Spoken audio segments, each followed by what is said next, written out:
Hello, welcome back to Poolside Chat with me, Earl Letha. I'm a finance professional with over 10 plus years of experience in retail banking, mortgage operations, real estate sales, and investing. On our last video, we talked about 4 tips that you can do right now to put yourself in a good position to survive the current recession. Okay?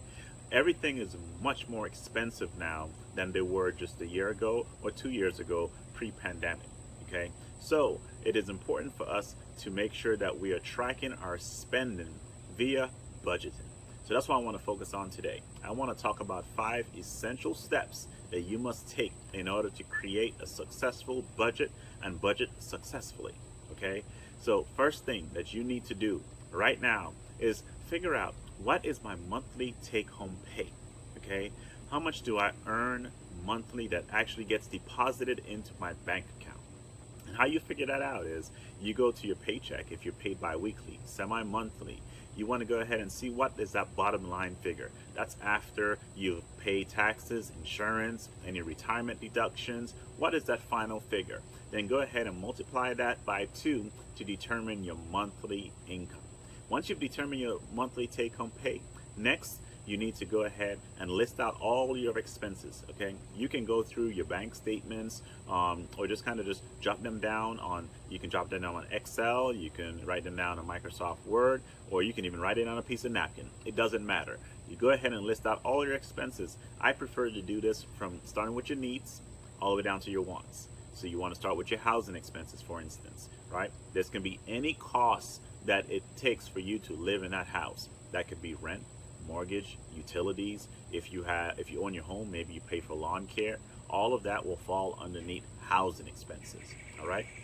Secondly, you want to go ahead and list out your personal needs. Now, maybe you have children. You have to spend money on childcare. You have to spend money on gas to get to and from work. You probably can go ahead and also spend on your cell phone bills. These things are all things that you can't live without.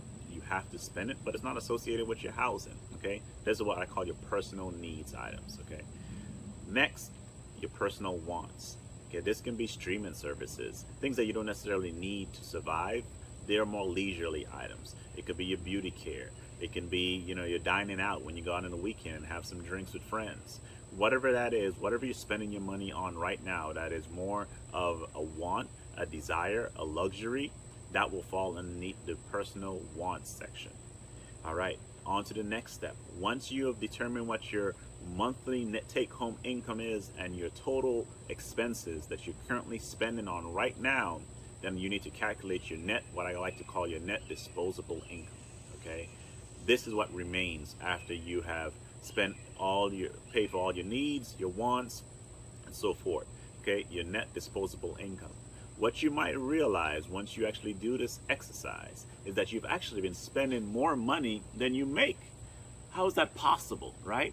But so many of Americans do that. They spend more money than they make. They use credit card to supplement the difference, right? And that's how we get into debt. Okay, now not all debt is bad, but there is a such thing as bad debt and good debt. We'll talk about that in a later video. All right, so again, once you've calculated your total net disposable income, this is where it gets critical. You need to go ahead and set realistic goals. So first, you need to evaluate, what can I cut back on? If you're spending more money than you make, then you definitely need to cut back on some expenses. And the first place to look, as hard as it may be, is in that personal want section. Okay, see what I can cut back on. Maybe you have streaming services that you don't even use, that you're paying for every month. Maybe you're going out too much. You're partying it up a little too much. You need to cut back on that. Instead of going out every single weekend, maybe you need to cut it back down to 2 weekends a month. Maybe 1 weekend a month, depending on how much of a bad shape that you currently are. Okay, if you're a smoker, maybe it means that a great time to stop smoking. It's costing you too much money, right? So definitely assessing your personal wants, what you can cut back on, and where you can reduce expenses, so you have more net disposable income. Then you want to set realistic savings goals. So after you complete this whole exercise, if say you have $500 left over after you complete your analysis over your expenses subtracted from your net income, then now you can determine, okay, how much of that $500 I want to commit to saving every single month, and how much I want to enjoy just from my everyday expenses. Okay, now you don't want to go ahead and say I'm going to save the entire $500, because that's not realistic. Okay, you're going to want to live, you're going to want to go out sometime with friends, you're going to spend money on things that's not necessarily in that budget. Okay, however, you do want to allocate a portion of that for your savings. So maybe it's $100 a month to start you off.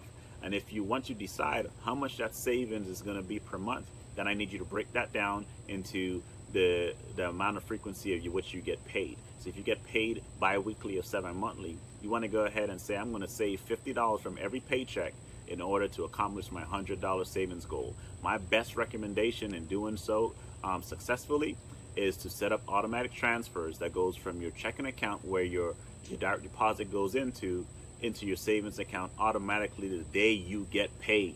So you don't even see it. It's not even part of your everyday fund money, right? So it's automatically done. It's like a bill. You pay yourself first, okay? And then lastly, very important, once you have established this budget, review it regularly. Go back and analyze it. See, hey, have I been exceeding my goals? Have I been spending more on items that I originally allocated for?